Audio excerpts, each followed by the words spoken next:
Sticker सारखं आपलं चिकट पण पाणी असतं ना मेन टाकल्यामुळे ते चिकट करून पण राहील येतं. आणि ते असं टाकून मग 2 मग्गे टाकायचे 100 लिटर पाण्यामध्ये 2 मग टाकलं त्याला चांगला डवून तो यायला पाहिजे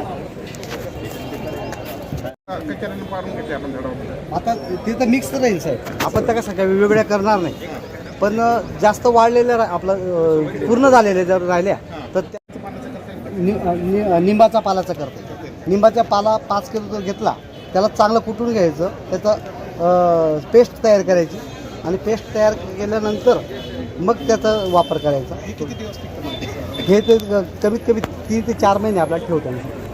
याच्याचं ॲडिशन असं करा आता याच्यात याचं एन्झाईम बनवायचं म्हणजे परमनंट सोल्युशन करू मला हां ते 5-6 वर्ष खराबच होणार नाही.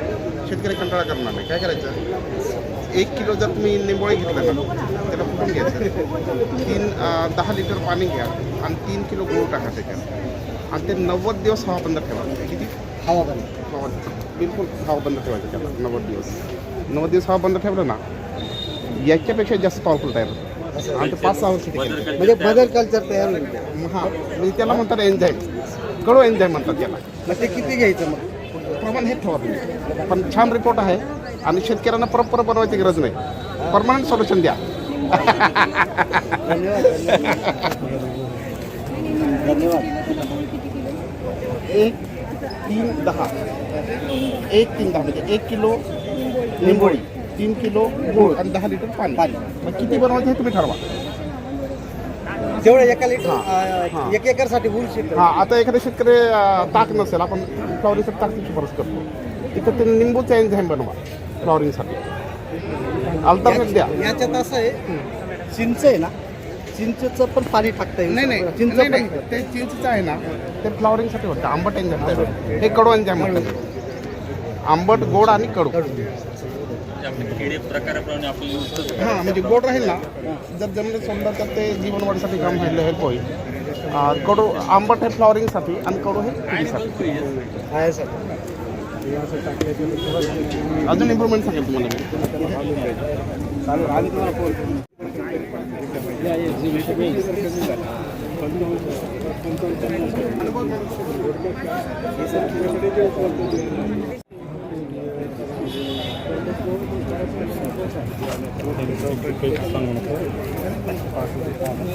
लाईट मग असतं म्हणजे अशी औषधं लाईट मग चालली.